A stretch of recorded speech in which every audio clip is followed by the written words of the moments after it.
Hey everybody, Bob Paskins here. Let's get ready for another 2-minute motivational drill.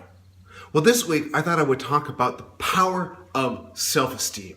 And we have 5 days, so I thought what a great thing to do to bring this over about 5 days and talk about different areas of self-esteem. So I thought today I would start off with the most important one, and that is being mindful of your self-talk.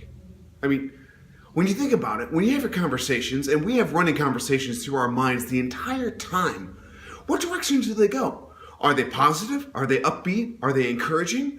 Or are they discouraging, dismissive, just continuing pushing you down and down and down? I have to fight this on my own. And when you look into research about the reason why most of us end up pushing us down and down and down, it comes back to our childhood. You see, studies show that by the time we go from birth to age 17, we hear the phrase, "No, you can't," 150,000 times. Conversely, we hear, "Yes, I think you can," only 5,000 times. That's a 30-to-1 ratio of people saying, "No, you can't," versus "Yes, you can." And after a while, it just continues to press down on you, so you might think, man, maybe I can't, and it affects your mind and your self-talk. Now, when I was young and growing up, we were in a small family, and there were only 3 of us, my mom, my dad, and myself. So when it came to Thanksgiving, my mom would always reach out to members of the community.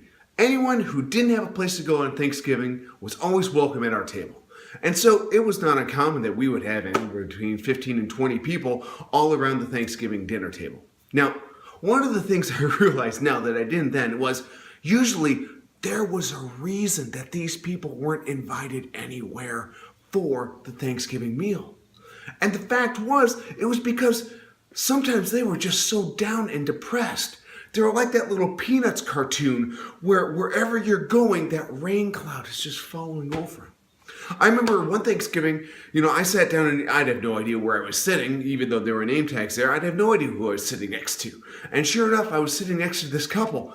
And I mean, nothing seemed to go right with them. Their job was poor, their kids were poor, their car was poor, they got lost getting there. Everything was down. And you could just see, even in their body language, they were just beating themselves up. I can tell you, only 2 bites into those mashed potatoes, I was like, is there any way that I can escape this spot? These people are just so down.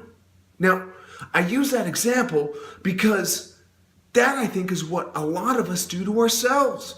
We have such negative self-talk that we keep pushing and suppressing ourselves down and down and down even further, that we start believing it. And once we start believing those things, we aren't able to achieve what we really want to. So here's the drill. I encourage you to change your outlook on your own self-talk. What I want you to do is start encouraging yourself. You'll find that will actually multiply things to make things better. Versus discouraging yourself will take a tough situation to begin with, because let's face it, we live in a world that is rife with challenges, and just continue to multiply more and more and more things on top of it which are negative. Just heaping it on top of you, so much so that you're just under this avalanche of negativity. Again, the drill is reverse that. Encourage yourself. Congratulate yourselves on the small accomplishments. If you do make mistakes, that's okay. People make mistakes. Don't beat yourself over it. But instead take a look, hey, this is an opportunity for us to learn from this. Because ultimately, what our self-talk says is how we feel and how we act. So, this is Bob Paskins for the 2-minute motivational drill, encouraging you just to have great self-talk. It will do wonders for your self-esteem. And remember to engage in life, to let your light shine, and to be a champ. Thanks for watching, everybody. Bye-bye.